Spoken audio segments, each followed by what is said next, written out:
प्यारे बच्चों, आज हम पढ़ेंगे कक्षा 8वीं का वसंत का जब सिनेमा ने बोलना सीखा। ये एक संस्मरण है। संस्मरण का मतलब होता है कि अपने याद जो भी चीज़ें आपको याद हैं उसके आधार पर आप कुछ चीज़ें लिखते हैं, तो उसे बोलते हैं संस्मरण लिखना। ठीक है, कुछ आपकी यादों में जो चीज़ें रह जाती हैं उसको जब आप पन्नों पर उतारते हैं या लिखते हैं उसे हम संस्मरण कहते हैं। तो आइए ऐसा ही एक संस्मरण आज हम पढ़ेंगे। जब सिनेमा ने बोलना सीखा। वे सभी सजीव हैं, सांस ले रहे हैं, 100% बोल रहे हैं। 78 मुर्दा इंसान जिंदा हो गए, उनको बोलते बातें करते देखो। देश की पहली सवाक यानी बोलती फिल्म आलम आरा के पोस्टरों पर विज्ञापन की ये पंक्तियाँ लिखी हुई थी। तो जब सिनेमा ने बोलना सीखा, अब आपको लग रहा होगा कि सिनेमा कैसे बोलना सीख सकता है। तो इससे हमारा अभिप्राय है कि पहले जो सिनेमा हुआ करता था यानी जो फिल्में हुआ करती थी वो मूक फिल्में हुआ करती थी। मूक यानी जो बोलती नहीं थी, यानी कि हमें उसमें कुछ भी सुनाई नहीं देता था, कुछ भी उसमें आवाज़ रिकॉर्ड नहीं की जाती थी। सिर्फ लोग जो हैं वो इशारा करते हुए दिखते थे और सिर्फ एक्टिंग अभिनय दिखता था, लेकिन कुछ भी आपको आवाज़ नहीं सुनाई देती थी। आप कितना आश्चर्यचकित हो रहे होंगे क्योंकि आप सभी ने ऐसी फिल्में देखी ही नहीं हैं, लेकिन पहले के ज़माने में इसी तरीके का सिनेमा चलता था। और सोचिए, जब लोगों ने पहली बार बोलती हुई फिल्म देखी होगी यानी लोगों को बोलते हुए फिल्म में देखा होगा, तो कितना आश्चर्य हुआ होगा, कितने खुश हुए होंगे लोग और क्या उनका रिएक्शन हुआ होगा। आइए इस संस्मरण में हम देखेंगे, इस पाठ में हम देखेंगे। तो देश की जब ये पहली फिल्म सवाक बोलती फिल्म आलम आरा, तो अगर आपसे कोई भी पूछता है कि हमारे देश की पहली फिल्म कौन सी है, अगर बोलती फिल्म बोला जाए तो आलम आरा, लेकिन सिर्फ फिल्म बोला जाए तो मूक फिल्म जो थी सबसे पहली वो थी राजा हरिश्चंद्र। आप याद रखेंगे इस बात को अच्छे से। तो आलम आरा के जब पोस्टर निकले, विज्ञापन जैसे एडवर्टाइजमेंट होता है आजकल, प्रोमोज निकलते हैं मूवीज़ के, वैसे ही पहले भी विज्ञापन आते थे, लेकिन विज्ञापन में पंक्तियाँ लिखी रहती थी। तो ये पंक्तियाँ जो मैंने अभी पढ़ी यहाँ से लेकर यहाँ तक, ये लिखी हुई थी जब आलम आरा की पहली फिल्म रिलीज़ हुई। क्या नाम था उस फिल्म का? आलम आरा। अच्छे से देख लीजिए आप, आलम आरा फिल्म का नाम था और ये उसके बोल थे यानी एडवर्टाइजमेंट के, विज्ञापन के। हिंदी में विज्ञापन कहा जाता है और इंग्लिश में एडवर्टाइजमेंट। और ये वाली जो पहली फिल्म आलम आरा आई वो कब आई? 14 मार्च, ठीक है, 1931 में को वह ऐतिहासिक तारीख बन गई। ये इतिहास की एक ऐसी तारीख बन गई जो भारतीय सिनेमा में बड़े बदलाव का दिन था। इसी दिन बहुत बड़ा बदलाव आया था क्योंकि पहले सिर्फ मूक फिल्में चलती थी और अब जो है वो सवाक या बोलती हुई फिल्म आने लगी। इसी दिन पहली बार भारत के सिनेमा ने बोलना सीखा था। तो अब आपको समझ में आया होगा कि भारत का सिनेमा कब बोलना शुरू हुआ या कब उसने बोलना सीखा? 14 मार्च 1931 में, ठीक है। हालांकि वह दौर ऐसा था जब मूक सिनेमा लोकप्रियता के शिखर पर था। यानी जब ये फिल्म निकली, रिलीज़ हुई, तब ऐसा दौर चल रहा था कि जो मूक सिनेमा है यानी कि जो बिल्कुल मूक फिल्में निकल रही थी वो लोकप्रियता के शिखर पे थी, यानी अपनी ऊंचाई की चोटियों को छू रही थी, बहुत लोकप्रिय थी, बहुत फेमस थी। पहली बोलती फिल्म जिस साल प्रदर्शित हुई उसी साल कई मूक फिल्में भी विभिन्न भाषाओं में बनी, मगर बोलती फिल्मों का नया दौर जैसे शुरू हो गया था। तो यहाँ से हमारा एक नया दौर शुरू हुआ है जब सिनेमा ने बोलना सीखा। पहली बोलती फिल्म आलम आरा बनाने वाले फिल्मकार थे अर्देशिर एम ईरानी। ये नाम आप याद रखेंगे, ये क्वेश्चंस में पूछा जाता है कि आलम आरा जो फिल्म बनाई थी उसके फिल्मकार कौन थे। तो अर्देशिर एम ईरानी, अर्देशीर ने 1929 में, अब वो कैसे मोटिवेट हुए, कैसे वो इस फिल्म को बनाने के लिए उन्होंने सोचा, तो 1929 में उन्होंने एक हॉलीवुड की बोलती हुई फिल्म देखी, शो बोट।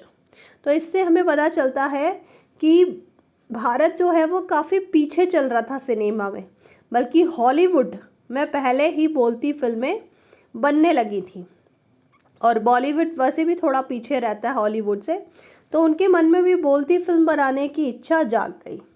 पारसी रंगमंच, अब उन्होंने जो पारसी रंगमंच था वहाँ के एक लोकप्रिय नाटक, वहाँ के एक फेमस नाटक को आधार बनाकर अपनी फिल्म की पटकथा बनाई।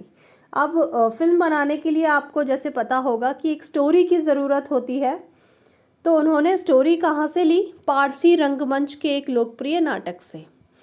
फिर एक इंटरव्यू में, और इस नाटक के कई गाने ज्यों के त्यों फिल्म में ले लिए गए और नाटक में जो गाने गाए गए थे वो भी उन्होंने फिल्म में वैसे के वैसे ही ले लिए। एक इंटरव्यू में अर्देशीर ने उस वक्त कहा था, हमारे पास कोई संवाद लेखक नहीं था, गीतकार नहीं था, उनके पास कोई संवादकार भी नहीं था जो संवाद लिख सके। संवाद यानी कन्वर्सेशन, जो भी आप बोलते हैं। गीतकार यानी जो गीत गाते हैं, संगीतकार जो संगीत देते हैं, कोई भी नहीं था। सोचिए, इन सब की शुरुआत होनी थी। अर्देशीर ने फिल्म के गानों के लिए स्वयं की धुनें चुनी। अब उन्होंने धुनें भी खुद चुन ली। फिल्म के संगीत में महज 3 वाद्य, तबला, हारमोनियम और वायलिन का इस्तेमाल किया गया। सिर्फ 3 म्यूजिकल इंस्ट्रूमेंट्स का ही काम था वहाँ लिया गया, एक तो वाद्य, तबला, हारमोनियम और वायलिन। आलम आरा में संगीतकार या गीतकार में स्वतंत्र रूप से किसी का नाम नहीं डाला गया। ऐसा कुछ भी नहीं बताया गया था कि कौन संगीतकार है, कौन गीतकार है। ठीक है। इस फिल्म में पहले पार्श्व गायक बने WM खान। अब आप सोच रहे होंगे ये पार्श्व गायक क्या होता है मैडम, गायक तो सुना है हमने। पार्श्व गायक का मतलब है जो पर्दे के पीछे से गाते हैं। अब हुआ क्या, जब वो मूवी बना रहे थे, फिल्म बना रहे थे, तो उसमें जो गाने की आवाज़ थी उसको उन्हें रिकॉर्ड अलग से करना नहीं आता था और फिर मूवी के साथ उसको प्ले करना, एडजस्ट करना, ये सब नहीं आता था उनको। तो उन्होंने सोचा कि जब ये सीन दर्शाया जाएगा फिल्म का, तभी पीछे से जो गीतकार है वो गाना भी गाता जाएगा और जो हीरो हीरोइन है वो अभिनय करते रहेंगे, तो साथ में ही शूट हो जाएगा। उनका पहला गाना था दे दे खुदा के नाम पर प्यारे, अगर देने की ताकत है। आलम आरा का संगीत उस समय डिस्क फॉर्म में रिकॉर्ड नहीं किया जा सका। फिल्म की शूटिंग हुई तो साउंड के कारण ही इसकी शूटिंग रात में करनी पड़ती थी। अब होता क्या था पहले के ज़माने में, दिन में तो क्या है, बहुत ज़्यादा शोर होता था, सड़क पे लोग रहते थे, बाहर सारे लोग रहते थे, तो रात में जब सब सोने चले आते थे तो रात में 1 से 4 बजे के बीच में लगभग वो लोग शूटिंग करते थे, ताकि साउंड जो है वो क्लियर आए, बैकग्राउंड साउंड ना हो। और बल्कि ये जहाँ शूटिंग हो रही थी वो स्थान तो रेलवे स्टेशन के पास ही था, तो सुबह तो ट्रेन्स की इतनी आवाज़ आती थी कि वो लोग शूट नहीं कर पाते थे। लेकिन रात में जब कम ट्रेन्स चलती थी तो फिर हाँ, हालांकि एक आध बार ट्रेन की आवाज़ भी रिकॉर्ड हो गई होगी, कोई बड़ी बात नहीं है, लेकिन फिर भी रात में बहुत कम साउंड, पीछे का बैकग्राउंड साउंड कम आता था और क्लियर आवाज़ आती थी। मूक युग की अधिकतर फिल्मों को दिन के प्रकाश में ही शूट कर लिया जाता था।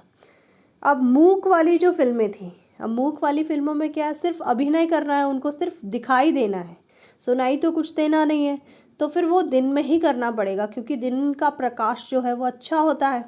लेकिन आलम आरा की शूटिंग रात में हुई, तो अब रात में तो सूर्य निकलेगा नहीं, तो फिर एक हमें प्रकाश व्यवस्था करनी पड़ेगी, लाइटिंग की कुछ अरेंजमेंट करना पड़ेगा हमें। तो यहाँ कृत्रिम का मतलब है आर्टिफिशियल लाइटिंग का अरेंजमेंट किया गया है, व्यवस्था की गई उस चीज़ की, यहीं से प्रकाश प्रणाली बनी। और अब आप देखते हैं कि हर फिल्म, नाटक, ये वो आराम से रात में शूट होता है और ये एक परंपरा सी बन गई है कि कृत्रिम प्रकाश व्यवस्था हम आराम से दे सकते हैं। अब आगे बढ़ते हैं हम। आलम आरा ने भविष्य के कई स्टार और तकनीशियन तो दिए ही, अर्देशीर की कंपनी तक के भारतीय सिनेमा के लिए 150 से अधिक मूक और लगभग 100 सवाक फिल्में बनाई। अब आलम आरा के बाद ना बहुत सारे स्टार्स पता चले हमें, टेक्नीशियन पता चले, और बहुत सारी मूवीज़ के बाद बनाई गई। Alam Ara film Arabian nights जैसी फैंटेसी थी। अब ये क्या बताया है, आलम आरा फिल्म जो थी वो अरेबियन नाइट्स एक फिल्म थी, उसके जैसी फैंटेसी यानी काल्पनिक दुनिया जो दिखाते हैं, ठीक है, रियल स्टोरीज नहीं, काल्पनिक चलता है इसमें। फिल्म ने हिंदी उर्दू के मेल वाली हिंदुस्तानी भाषा को लोकप्रिय बनाया।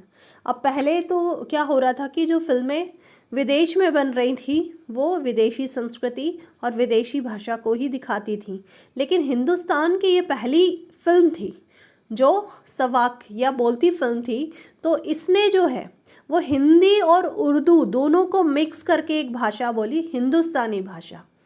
तो इसमें गीत, संगीत, नृत्य के अनोखे संयोजन थे, क्योंकि ऐसी फिल्म पहले नहीं आई थी, हिंदुस्तानी भाषा में ये पहली फिल्म थी। तो इसकी जो नायिका थी यानी जो फिल्म की हीरोइन थी वो थी जुबैदा। क्या नाम था उनका? जुबैदा। और नायक थे विट्ठल। लेकिन प्रॉब्लम क्या थी? विट्ठल उस समय के सर्वाधिक पारिश्रमिक पाने वाले स्टार थे, यानी सबसे ज़्यादा उनको सैलरी मिलती थी, सबसे ज़्यादा कमाने वाले, आप समझ लीजिए। जैसे आजकल बोलते हैं ना कि बिल्कुल स्टार बन जाते हैं, स्टारडम होता है, वैसी वाली स्थिति थी उनकी। उनके चयन को लेकर भी एक किस्सा काफ़ी चर्चित है। अब हुआ क्या, विट्ठल जो थे उनको उर्दू बोलने में मुश्किल आती थी। हिंदी तो बोल लेते थे, पर हिंदी और उर्दू दोनों मिक्स बोलनी थी, हिंदुस्तानी भाषा, तो उर्दू उन्हें नहीं आती थी, थोड़ी मुश्किल होती थी। तो पहले उनका बतौर नायक चयन किया गया, मगर इसी कमी के कारण उन्हें हटाकर उनकी जगह महबूब को नायक बनाया गया, मतलब हीरो चेंज किया गया। पहले विट्ठल को किया गया था, अब महबूब को बनाया गया। इससे विट्ठल जो है वो नाराज़ हो गए और अपना हक पाने के लिए उन्होंने मुकदमा कर दिया, उन्होंने केस कर दिया। और उनका केस किसने लड़ा? जो उनके वकील थे उनका नाम था मोहम्मद अली जिन्ना। वो बहुत ही मशहूर वकील हुआ करते थे, और विट्ठल जो है वो मुकदमा जीत जाते हैं और भारत की पहली बोलती फिल्म के नायक भी बन गए। यानी हीरो तो उन्हें बनना ही था, और वो आखिरकार हीरो भी बन गए। और उनकी कामयाबी तो ऐसे आगे जारी रही, मतलब आगे बढ़ती गई। मराठी और हिंदी फिल्मों में वे लंबे समय तक नायक और स्टंटमैन के रूप में सक्रिय रहे। तो लंबे समय तक उन्होंने खूब हीरो बने, स्टंटमैन बने। इसके अलावा आलम आरा में सोहराब मोदी, पृथ्वीराज कपूर, याकूब और जगदीश सेठी जैसे अभिनेता भी मौजूद रहे, जो आगे चलकर फिल्म उद्योग के प्रमुख स्तंभ बने। कुछ और हीरोज़ के बारे में बताया जो साइड हीरोज़ होते हैं। आगे पढ़ेंगे हम स्टोरी। यह फिल्म 14 मार्च 1931, जैसा कि मैंने बताया कि 14 मार्च 1931 में रिलीज़ हुई थी, को मुंबई के मैजेस्टिक सिनेमा में, सिनेमा का नाम है मैजेस्टिक, उसमें प्रदर्शित हुई। फिल्म 8 सप्ताह तक हाउसफुल चली। सोचिए, 8 वीक, मतलब कम से कम 2 महीने आप समझ लीजिए हाउसफुल रही। मतलब भीड़ तो ऐसी उमड़ती थी कि पुलिस के लिए नियंत्रण करना मुश्किल हो जाया करता था। सभी को देखना था, सभी को टिकट चाहिए, पर अब क्या करें, तो पुलिस को नियंत्रण करना पड़ता था। समीक्षकों ने इसे भड़कीली फैंटेसी फिल्म करार दिया। अब आप लोग तो जानते हैं कि कुछ लोग अगर तारीफ करने वाले होते हैं तो कुछ बुराइयां करने वाले भी होते हैं। तो कुछ लोगों ने इसको भड़कीली फैंटेसी बोल दिया, मतलब इसके ऊपर कुछ नेगेटिव कमेंट्स किए। मगर दर्शकों के लिए ये फिल्म एक अनोखा अनुभव थी, लेकिन पहली फिल्म थी तो कुछ ना कुछ एक अनोखा अनुभव तो अपने अंदर रखती थी। यह फिल्म 10,000 फुट लंबी थी। अब आप सोच रहे होंगे फिल्म और फुट में 10,000 फुट लंबी कैसे हो सकती है, और इसे 4 महीनों की कड़ी मेहनत से तैयार किया गया था। ये 4 महीने में बनकर तैयार हुई थी। अब 10,000 फुट लंबी का क्या मतलब हुआ? इसका मतलब ये हुआ कि ये रील आप देख रहे हैं, ये जो रील से जो आपको एक पहले जो होती थी मैग्नेटिक टेप टाइप समझ लीजिए आप, उसमें रील लगी रहती थी, और वो रील जितनी लंबी होती थी उतनी ही लंबी फिल्म होती थी।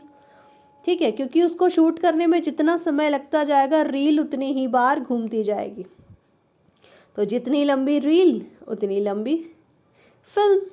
तो मतलब कम से कम समझ लीजिए 2 घंटे की फिल्म थी, लगभग 2 घंटे की फिल्म थी ये।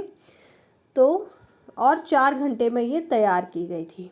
सवाक फिल्मों के लिए पौराणिक कथाओं, पारसी रंगमंच के नाटकों, अरबी प्रेम कथाओं को विषय के रूप में चुना गया। इसके अलावा कई सामाजिक विषयों वाली फिल्में भी बनी। कुछ सामाजिक मुद्दों वाली फिल्म भी बनी, जैसे एक फिल्म थी खुदा की शान, याद रखेंगे, क्योंकि इसमें जो किरदार था, मतलब जो हीरो था, वो महात्मा गांधी जैसा था। इसके कारण सवाक सिनेमा को ब्रिटिश प्रशासकों की तीखी नज़र का सामना करना पड़ा। अब अंग्रेज़ों का उस समय शासन था, तो अंग्रेज़ों ने सोचा कि अगर इस फिल्म को देखा लोगों ने, तो वो महात्मा गांधी जैसा किरदार है, तो वो कहीं ना कहीं देशभक्ति के प्रति, मतलब उनमें देशभक्ति ना जाग जाए, तो इसलिए उन्होंने इस फिल्म को मतलब नहीं चलने दिया, नहीं, नज़रअंदाज कर दिया उन्होंने। सवाक सिनेमा के नए दौर की शुरुआत कराने वाले निर्माता निर्देशक अर्देशीर इतने विनम्र थे। अब इसके जो निर्माता निर्देशक, जो भी आप कहें, अर्देशीर, वो इतने विनम्र थे कि जब 1956 में आलम आरा के प्रदर्शन के 25 वर्ष पूरे, 25 ईयर्स जब पूरे हो जाते हैं, तो उनको सम्मानित किया जाता है। भारतीय सवाक फिल्मों का पिता कहते हैं सब उनको, क्योंकि पहली फिल्म उन्होंने ही बनाई थी जो बोलती थी। बोलती फिल्म के पिता कौन है? भारतीय सवाक फिल्मों का पिता अर्देशीर। तो आप ये याद रखेंगे। हाँ, तो इस मौके पर उन्होंने बोला, मुझे इतना बड़ा खिताब देने की ज़रूरत नहीं है, मैंने तो देश के लिए अपने हिस्से का ज़रूरी योगदान दिया है। तो उन्होंने इतनी विनम्रता, इतने सरल भाव से बोला कि मुझे इतना बड़ा खिताब मत दीजिए, मैं तो सिर्फ अपने देश के लिए एक योगदान दे रहा हूँ। जब पहली बार सिनेमा ने बोलना सीख लिया, सिनेमा में काम करने के लिए पढ़े लिखे अभिनेता अभिनेत्रियों की ज़रूरत भी शुरू हो गई। कुछ समय बाद फिर जो हीरो हीरोइंस लिए जाते थे वो थोड़े पढ़े लिखे होने चाहिए, क्योंकि अब संवाद भी बोलने हैं आपको, मतलब कुछ डायलॉग्स भी बोलने हैं, सिर्फ अभिनय से काम नहीं चलने वाला था। मूक फिल्मों के दौर में तो पहलवान जैसे शरीर वाले, स्टंट करने वाले, उछल कूद करने वाले अभिनेताओं से ही काम चल जाया करता था। अब उन्हें संवाद बोलना था और गायन की प्रतिभा की कद्र भी होने लगी थी। इसलिए आलम आरा के बाद आरंभिक सवाक दौर की फिल्मों में कई गायक अभिनेता बड़े पर्दे पर नजर आने लगे। हिंदी उर्दू भाषाओं का भी महत्व बढ़ने लगा। सिनेमा में देह और तकनीक की भाषा की जगह जन प्रचलित बोलचाल की भाषाओं का दाखिला हुआ। अब कुछ जन प्रचलित बोलचाल की भाषाओं में भी मूवीज़ बनने लगी थी। सिनेमा ज़्यादा देसी हो गया। एक तरह की नई आज़ादी थी, जिससे आगे चलकर हमारे दैनिक और सार्वजनिक जीवन का प्रतिबिंब फिल्मों में बेहतर होकर उभरने लगा। अब जो हम सार्वजनिक जीवन में करते हैं वो ही हमारी फिल्मों में प्रतिबिंबित होने लगा, यानी दिखने लगा। अभिनेताओं अभिनेत्रियों की लोकप्रियता का असर उस दौर के दर्शकों पर भी खूब पड़ रहा था। अब आपको एक बहुत इंटरेस्टिंग बात बता रही हूँ कि हीरो हीरोइन इतने फेमस हो रहे थे कि लोगों पर भी उनका असर पड़ रहा था। और इसी का एक उदाहरण है कि माधुरी नाम की एक फिल्म थी जिसकी नायिका थी सुलोचना। उसकी जो हेयर स्टाइल है उस दौर में औरतों में लोकप्रिय थी, मतलब इतनी ज़्यादा फेमस थी। सभी लेडीज़ जो थी, सभी औरतें जो थीं, वो अपनी केश सज्जा उसी तरह कर रही थी, मतलब वही हेयर स्टाइल रखने लगी थी। अर्देशीर ईरानी की फिल्मों में भारतीय के अलावा ईरानी कलाकारों ने भी अभिनय किया था। कुछ ईरानी कलाकार भी थे जो फिल्मों में अभिनय कर रहे थे। स्वयं आलम आरा भारत के अलावा श्रीलंका, वर्मा और पश्चिम एशिया में पसंद की गई। ये जो फिल्म थी आलम आरा, वो सिर्फ भारत में ही नहीं बल्कि भारत के अलावा श्रीलंका, वर्मा और पश्चिम एशिया में भी पसंद की गई। भारतीय सिनेमा के जनक कौन कहलाते हैं? फाल्के को सवाक सिनेमा के जनक अर्देशीर ईरानी की उपलब्धि को अपनाना ही था, क्योंकि वहाँ से सिनेमा का एक नया युग शुरू हो गया था। तो ये जो दादा साहेब फाल्के आपने सुना होगा, इन्हीं के नाम से जो फिल्म का एक अवार्ड भी चलता है। तो ये जो थे वो मूक फिल्म इन्होंने बनाई थी, पहली मूक फिल्म इन्होंने ही बनाई थी, इसलिए इनको फिल्म जगत का मतलब बहुत जनक माना जाता है एक तरह से। लेकिन अगर हम बोलती फिल्म का माना जाए तो अर्देशीर को माना जाता है। तो यही इसमें बताया गया है कि अब एक नया दौर, नया युग शुरू हो गया था। और ये संस्मरण जो है वो प्रदीप तिवारी जी द्वारा लिखा गया है। आशा है कि आप सभी को ये पसंद आया होगा। और अगर कोई कमेंट्स हैं तो आप कमेंट सेक्शन में लिखें। और आपके लिए इतनी मेहनत से वीडियोस बनाते हैं तो आप चैनल को सब्सक्राइब ज़रूर करें ताकि आपको नोटिफिकेशंस टाइम पे मिल सकें।